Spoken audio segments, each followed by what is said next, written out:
Break के बाद खबरनामे में आपका दोबारा खैर मकदम है। आइए बढ़ते हैं मजीद खबरों की जानिब। तेलंगाना में फिर एक बार कोरोना केसों में इजाफा देखा जा रहा है। 6 अगस्त को हेल्थ मिनिस्ट्री की जानिब से हेल्थ बुलेटिन जारी किया गया, जिसमें रियासत भर में कोरोना के 2092 केसेस पिछले 24 घंटों में आने की जानकारी दी गई। तेलंगाना हेल्थ मिनिस्ट्री की जानिब से कोरोना केसेस और दीगर अपडेट्स को लेकर पिछले 24 घंटों पर मुश्तमिल हेल्थ बुलेटिन जारी किया गया, जिसके मुताबिक पिछले 24 घंटों के दौरान रियासत तेलंगाना में कोरोना के 2092 नए केसेस सामने आए हैं। जीएचएमसी लिमिट्स में 535 केसेस सामने आए हैं, जबकि सबसे ज़्यादा 169 केसेस रंगारेड्डी में, तो वहीं सबसे कम नारायणपेट में 6 केसेस सामने आए हैं। कोमरम भीम आसिफाबाद में पिछले 24 घंटों के दौरान एक भी कोरोना का केस दर्ज नहीं किया गया। इस वायरस से 13 अफराद की मौत हुई है, जिसके साथ ही रियासत में कोरोना से मरने वालों की तादाद 589 तक पहुंच गई है। वहीं रियासत में कोरोना से मुतासरीन की तादाद 73,050 तक पहुंच गई है। सीपीआई के सीनियर लीडर और साबिक एमपी अजीज़ पाशा ने अंबरपेट कब्रस्तान का दौरा किया। इस मौके पर उन्होंने कब्रस्तान में जगह की किल्लत को देखते हुए हुकूमत और तेलंगाना वक्फ बोर्ड से मैयतों की तदफीन के लिए मुमकिन इक़दाम करने का मुतालबा किया। इस मौके पर सीपीआई के सिटी काउंसिल रुकन शेख नदीम शाकिर बेग के अलावा मुकामी अवाम मौजूद थे। अभी निगरानकार साहब बता रहे थे, एक इसमें खबर में दो नहीं तीन आज तक दो सुना था, मैं तीन आज तक नहीं सुना था। तो तीन लोगों को जो ना गाड़ा जा रहा है, चूँकि तदफीन के लिए जगह नहीं है।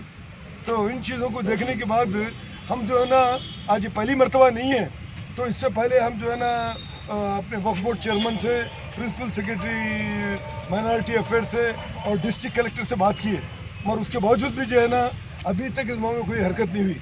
मैं सुना कि हमारे चेयरमैन साहब खाली वहाँ तक आए, देखे चले गए, कुछ दूसरा काम हो गया, पता नहीं है। मैं इससे बड़ा और कोई काम नहीं है, मैं जहाँ तक समझता हूँ। तो मैं वक्फ के जो चेयरमैन साहब हैं और दूसरे जो मुंतज़मीन हैं, उसके साथ साथ जो गवर्नमेंट ऑफ तेलंगाना के माइनॉरिटी अफेयर्स के लोग हैं, उनसे मैं दरख्वास्त करूँगा कि ये जो बहुत ही बड़ा संगीन मसला है, मरने के बाद भी अगर हमको जगह नहीं मिली, मरने तक तो कई किस्म के यहाँ पर मसाइब हैं, तकालीफ हैं और मुश्किलात हैं, उसके बावजूद मरने के बावजूद तदफीन के लिए जगह नहीं है, तो इससे ज़्यादा और संगीन बात क्या हो सकती है। टोली चौकी में वाक़ मारिका स्कूल में पढ़ने वाले तलबा के वालिदैन ने स्कूल इंतज़ामिया पर फ़ीस की अदायगी के लिए हरासा करने का इल्ज़ाम लगाते हुए एहतजाज किया। वालिदैन का कहना था कि ऑनलाइन क्लासेस के नाम पर पूरी फ़ीस अदा करने के लिए दबाव डाला जा रहा है। बसूरत दीगर स्कूल इंतज़ामिया तलबा को टीसी देने की धमकी दे रहा है, जबकि वालिदैन फ़ीस में 50% रियायत का मुतालबा कर रहे हैं। वहीं वालिदैन का ये भी कहना है कि ऑनलाइन क्लासेस की वजह से बच्चों को बीनाई पर असर पड़ रहा है, क्योंकि बच्चे ऑनलाइन क्लासेस की वजह से 5 से 6 घंटे मोबाइल या टैब्स पर गुजार रहे हैं। इसके अलावा जिनके एक से ज़ायद बच्चे हैं, उन्हें अलग से मोबाइल ख़रीदना पड़ रहा है, जिसकी वजह से इस लॉकडाउन के दौरान वालिदैन को मज़ीद मुआशी मसाइल का सामना करना पड़ रहा है। वालिदैन ने इस मामले में हुकूमत से मदाखलत करते हुए मसाइल की एकसुई का मुतालबा किया है। इंटरनेशनल स्कूल टोली चौकी हम लोग पेरेंट्स आए हुए, पूरे पेरेंट्स यहाँ पर ठहरे हुए, कुछ भी रिस्पांस नहीं। हम लोग पहले एप्लीकेशन डाले थे 50% डिस्काउंट के लिए, उसके लिए रिस्पांस आ जाए कि कुछ डिस्काउंट नहीं मिलेगा। रीज़न क्या है कि बच्चों को ऑनलाइन क्लासेस दे, मेरे को 6 बच्चे यहाँ पर पढ़ रहे थे और कुछ प्रिंसिपल की तरफ से कुछ रिस्पॉन्स ऐसा बिहेवियर रहेगा तो हम लोग कैसा पढ़ाएंगे बच्चों को, कैसा एजुकेशन देंगे। बोल रहे तो बोल रहे कि हम लोग स्कूल क्लोज करना पड़ेगा। हायर क्लासेस 10th क्लास तक ऑनलाइन क्लासेस चल रहे हैं लोगों के।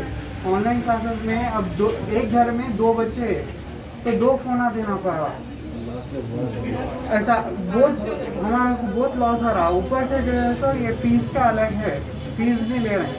ऑनलाइन क्लासेस में बच्चों को कुछ समझ में नहीं आ रहा। अगर नहीं तो अगस्त 10 तक सारी फीस पे करना, नहीं तो सीधा टीसी दे देते, ले लेके चलो without any information. They are going to TC without any information, otherwise they going to close school. ये हमको डरा कि इस तरह से अगर पैसे वसूल करेंगे तो ये लॉकडाउन के पीरियड में कहाँ से लेकर आएंगे इतना पैसा।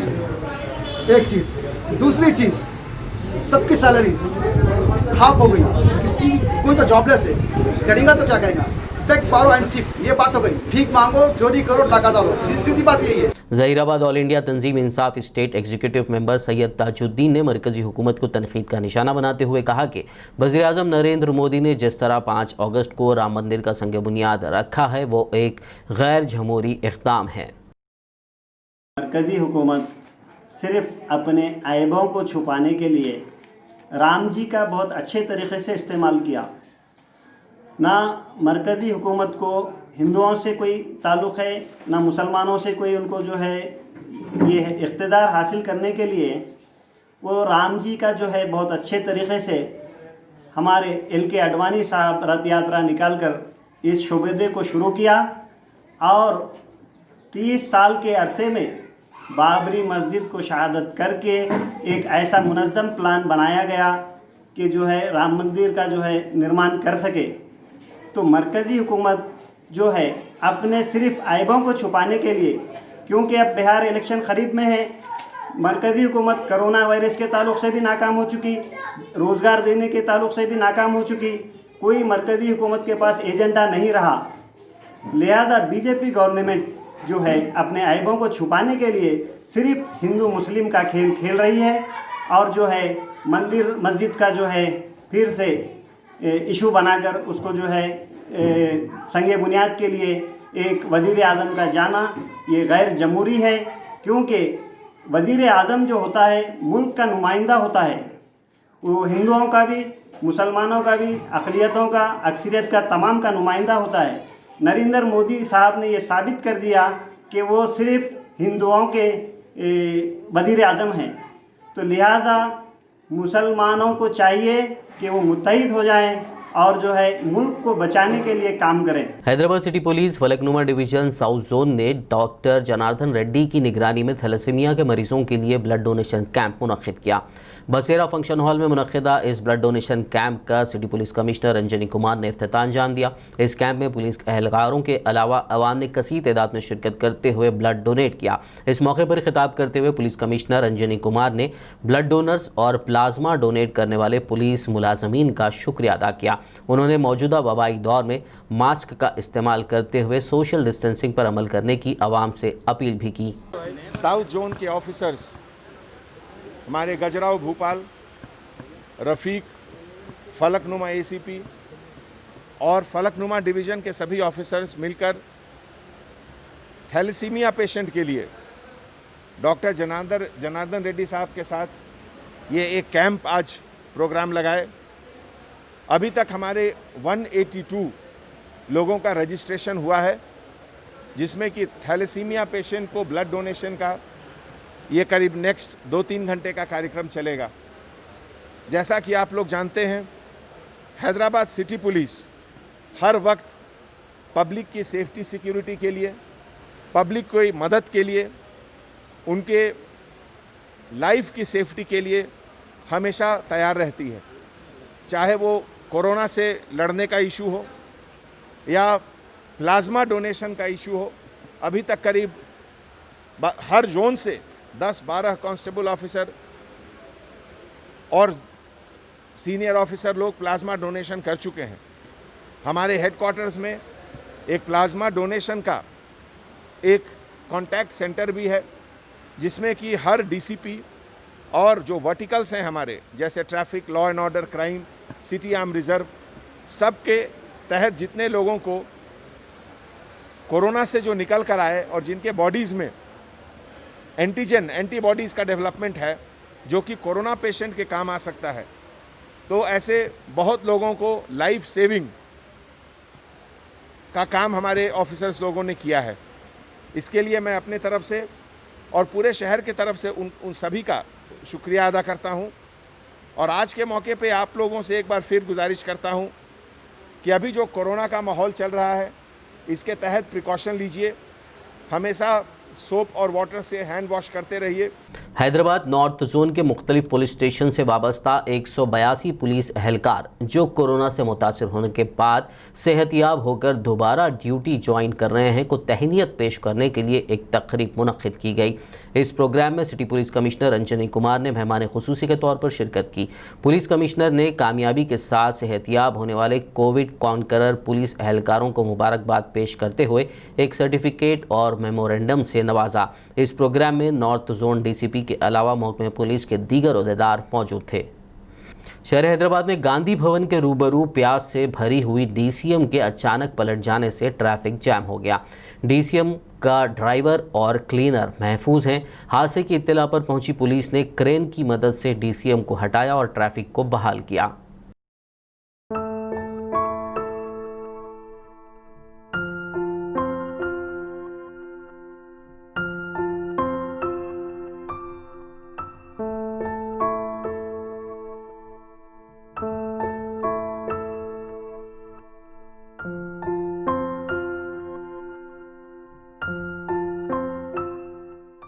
खानक़ह ज़ाविया ख़ादरिया बुशीशिया की जानिब से ईद क़ुरबां के मौके पर इस साल झारखंड, कश्मीर और बंगाल के तकरीबन 20,000 ज़रूरतमंद ख़ानदानों में राशन और दीगर ग़िज़ाई अशिया की तक़सीम अमल में लाई गई। इस मौके पर खानका के सज्जादा नशीन हज़रत जमालुद्दीन ख़ादरी बुशूशिया और उनके साहिबजादे सैयद मौला मुनीर ख़ादरी बुशूशिया ने हिंद के मुसलमानों के लिए खुसूसी दुआ की।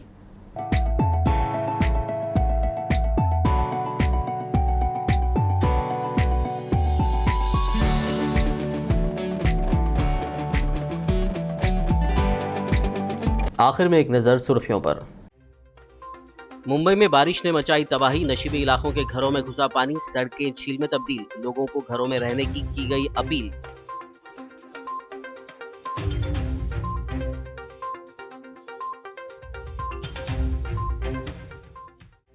तेलंगाना सेक्रेटेरिएट की राह हुई हमवार, नए सेक्रेटेरिएट की तामीर के लिए 400 करोड़ रुपए हुए मंजूर, टेंडर्स के लिए जल्द जारी होंगे नोटिफिकेशन।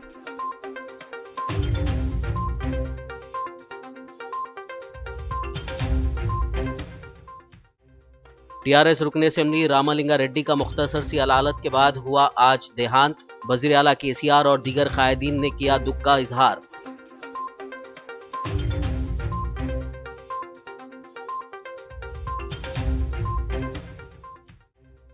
तेलंगाना के नजरिए साज प्रोफेसर जयशंकर की आज 86वीं यौम पैदाइश, वज़ीर आला केसीआर समेत दीगर कायदीन ने पेश किया खिराज।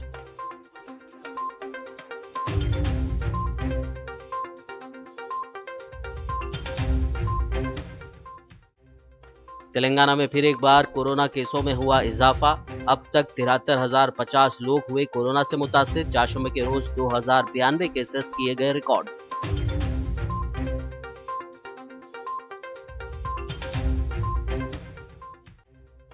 फलकनुमा पुलिस की जानिब से थैलेसीमिया के मरीजों के लिए blood donation camp, city police commissioner Anjani Kumar ने कैंप का किया इफ्तिताह, ब्लड डोनर्स का अदा किया शुक्रिया।